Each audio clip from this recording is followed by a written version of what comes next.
मुस्लिम leaders अंदर ही अंदर कांप जाते हैं। एक गोली शाह फैसल की ठोड़ी पर लगी और दूसरी एक कान को छूते हुए गुजर गई। जबरदस्ती दाखिल होकर ना सिर्फ शेख मुजीबुर रहमान बल्कि इनकी पूरी फैमिली को भी काफी बेदर्दी से मौत के घाट उतार दिया गया। उसने मौके का फायदा उठाया और इन्हें इस दुनिया से रुखसत कर दिया। इन्हें सन 2004 में इसराइल की इंटेलिजेंस एजेंसी की जानिब से जहर दिया गया था। उमर कजाफी नेटो की बमबारी से बचने के लिए एक पाइप में छुपे हुए थे और अजियतनाक तरीके से कत्ल कर दिया। कुदरत को कुछ और ही मंजूर था। दोस्तों, पाकिस्तान के शहर लाहौर में होने वाली एक ऐसी मीटिंग जिस मीटिंग के बाद उसमें शामिल सभी बड़े लीडर्स को चुन चुन के मरवा दिया गया। हे हाय हेलो अस्सलाम वालेकुम, मैं Amir Hamza and welcome to the Captain Reacts YouTube channel. आज की वीडियो का टाइटल है the most dangerous meeting of Muslim leaders in 1974। क्या है इस वीडियो में, आइए मिलकर पता लगाते हैं। अस्सलाम वालेकुम दोस्तों, मैं हूं माजिद मलिक और डिस्कवर द वर्ल्ड में आप सबको खुशामदीद। नाज़रीन, हमेशा की तरह हमारी आज की वीडियो भी आप सबको काफी ज्यादा हैरत में डालने वाली है, क्योंकि आज की इस वीडियो में बात होने जा रही है पाकिस्तान के शहर लाहौर में सन 1974 में होने वाली मुस्लिम ममालिक की सबसे बड़ी मीटिंग की, जिसके बाद उस मीटिंग में शामिल होने वाले तमाम बड़े बड़े मुस्लिम लीडर्स को चुन चुन कर मार दिया गया था। दरअसल आज की इस वीडियो में हम यही डिस्कस करेंगे कि मुस्लिम ममालिक के बीच होने वाली इस मीटिंग का इनेकाद किसने किया था, इस मीटिंग के पीछे क्या खास मकसद था और आखिर इसमें शामिल होने वाले मुस्लिम दुनिया के इतने बड़े लीडर्स को कैसे मारा गया था, जबकि इन्हें बेदर्दी से मारने के पीछे असल हाथ किसका था और इन्हें मारने की वजह क्या थी। मगर वीडियो को मजीद आगे बढ़ाने से पहले आपसे इतनी सी गुजारिश है कि मुकम्मल हकायक को समझने के लिए वीडियो को शुरू से लेकर आखिर तक जरूर देखा करें। तो आइए चलकर मौजू का बाकायदा आगाज करते हैं। दोस्तों, वैसे तो अब तक तारीख में बेशुमार मुस्लिम लीडर्स की आपस में कई छोटी बड़ी मीटिंग्स होती आई हैं, लेकिन जो मीटिंग 1974 में हुई थी, इसके बारे में जानकर आज भी दुनिया भर के तमाम मुस्लिम लीडर्स अंदर ही अंदर कांप जाते हैं। दरअसल ये 22 फरवरी सन 1974 का दिन था जब OIC यानी कि ऑर्गेनाइजेशन ऑफ इस्लामिक कॉरपोरेशन की जानिब से पाकिस्तान के शहर लाहौर में दुनिया के कई बड़े बड़े मुस्लिम ममालिक के बीच एक बहुत बड़ा सरबराही इजलास हुआ था और उस इजलास का इनेकाद करने वाले जुल्फिकार अली भुट्टो थे, जो कि उस वक्त पाकिस्तान के प्रेसिडेंट भी कहलाए जाते थे। ये जुल्फिकार अली भुट्टो के अरूज का दौर था। उस वक्त ये लाहौर में ही अपने एक शानदार किले में रहते थे। जुल्फिकार अली भुट्टो ना सिर्फ खुद को पाकिस्तान और आलमे इस्लाम बल्कि तीसरी दुनिया के रहनुमा के तौर पर भी देखते थे। दुनिया के एक मशहूर तरीन मुसन्निफ स्टैनली वॉलपर्ट ने अपनी किताब जिसका नाम जुल्फी भुट्टो ऑफ पाकिस्तान था में लिखा कि जुल्फिकार अली भुट्टो का इरादा सन 1977 के इंतखाबात के बाद पाकिस्तान में तीसरी दुनिया की सबसे बड़ी कॉन्फ्रेंस करवाने का था।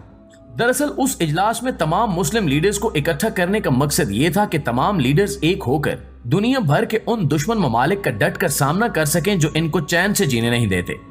उस इजलास में शिरकत करने वालों में सऊदी अरब के शाह फैसल, लीबिया के मुअम्मर कजाफी, फलस्तीन के यासिर अरफात, बांग्लादेश के शेख मुजीबुर रहमान और मिस्र के सदर अनवार और सादात भी शामिल थे। इनके आने से पूरे लाहौर में एक जश्न का समा था, क्योंकि आलमी सियासत के काफी बड़े बड़े नाम पहली बार एक साथ मिल बैठकर बातचीत करने वाले थे। लेकिन इनमें से कोई भी नहीं जानता था कि आने वाले चंद सालों में इस सरबराही इजलास में शमूलियत इख्तियार करने से इनका मुस्तकबिल कितना खौफनाक साबित होगा। ये नहीं जानते थे कि अगले कुछ ही सालों में दुनिया भर के अखबारात और टीवी चैनल्स पर इनके बेदर्दी से कत्ल होने की खबरें किस तरह नशर की जाएंगी। तो नाज़रीन, सबसे पहले बेदर्दी से कत्ल होने वालों में सऊदी अरेबिया के बादशाह शाह फैसल थे।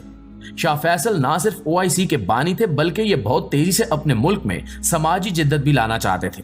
इन्होंने 1973 की अरब और इसराइल में होने वाली जंग के दौरान तेल की पैदावार रोककर मगरबी दुनिया को यह पैगाम भी दिया था कि बेशक आले सऊद अंग्रेजों की मदद से इक्तिदार में आया हो, लेकिन ये आजादाना तौर पर तमाम फैसले लेने का अहल भी है। OIC की सरबराही कॉन्फ्रेंस के ठीक एक साल बाद 25 मार्च 1975 को शाह फैसल कुवैत से आए एक शख्स से मुलाकात कर रहे थे। इसके साथ इनके सौतेले भाई मसाद बिन अब्दुल अजीज का बेटा फैसल बिन मसाद भी शामिल था, जो बाकी कुवैती लोगों के साथ सीधा शाह फैसल के महल में पहुंचा। शाह फैसल ने उसे देखते ही पहचान लिया और अपना माथा उसके आगे किया ताकि वो इसे चूम सके, लेकिन उसने माथा चूमने की बजाय एक जेब से पिस्तौल निकाला और गोली चला दी। एक गोली शाह फैसल की ठोड़ी पर लगी और दूसरी एक कान को छूते हुए गुजर गई। शाह फैसल को फौरी तौर पर अस्पताल तो पहुंचाया गया, मगर वो ज्यादा देर जिंदा न रह सके और रास्ते में ही दम तोड़ गए।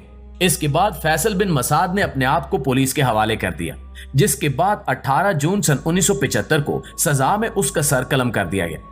शाह फैसल के कत्ल के ठीक 5 माह बाद बांग्लादेश के बानी मुजीबुर रहमान का भी कत्ल कर दिया गया।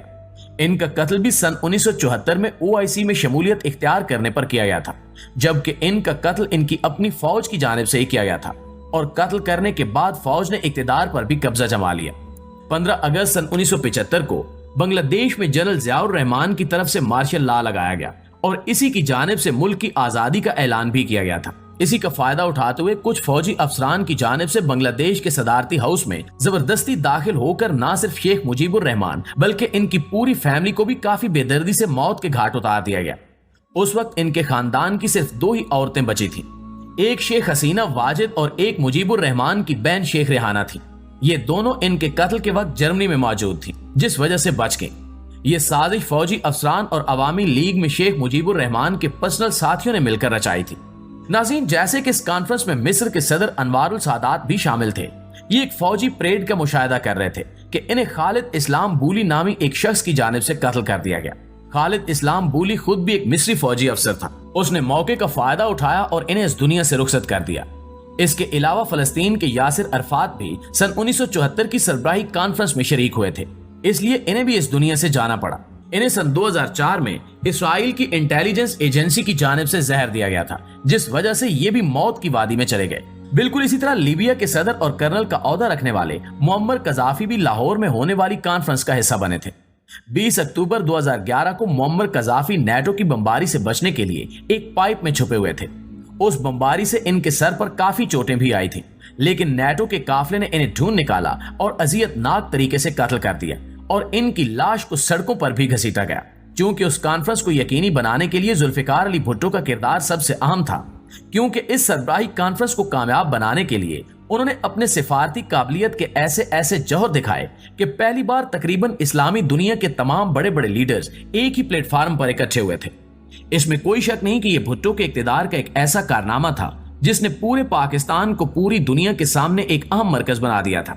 यही सरबराही इजलास था जिसने पाकिस्तान की आलमी तन्हाई को भी खत्म कर दिया था। इसलिए ये चाहते थे कि इस कॉन्फ्रेंस के बाद पाकिस्तान तीसरी दुनिया का अहम रहनुमा बनकर उभरे, लेकिन कुदरत को कुछ और ही मंजूर था। 1977 के इंतखाबात के बाद भुट्टो की सियासी जमात पाकिस्तान पीपल्स पार्टी ने काफी उम्दा कामयाबी हासिल की, लेकिन इनकी मुखालिफ सियासी पार्टियों ने दावा किया कि भुट्टो ने इंतखाबात में धांधली से जीत हासिल की है, जिस वजह से 5 जुलाई सन 1977 को जनरल जियाउल हक ने इनके इक्तिदार का तख्ता ही उलट दिया। इन पर मोहम्मद अली कसूरी के कत्ल का मुकदमा भी चलाया गया, जिस वजह से अदालत की जानिब से इन्हें सजाए मौत सुना दी गई और फिर 4 अप्रैल सन 1979 को जुल्फिकार अली भुट्टो को फांसी दे दी गई। जबकि फांसी के कई बरसों बाद सजाए मौत सुनाने वाले जजेस को ख्याल आया कि इन्हें फांसी के अलावा कोई और भी सख्त सजा दी जा सकती थी। अब कहा जाता है कि इन सब मुस्लिम ममालिक के कत्ल के पीछे अमेरिका की CIA का एक बहुत बड़ा हाथ है। वो अमेरिका ही था जो लाहौर में शमूलियत इख्तियार करने वाले तमाम मुस्लिम लीडर को एक एक करके प्लानिंग के साथ मरवाता चला गया। CIA जिन लोगों के हाथों इन्हें कत्ल करवाती थी, उनका पहले ब्रेन वॉश किया जाता था ताकि वो अपने मकसद में पूरी तरह से कामयाब हो सकें।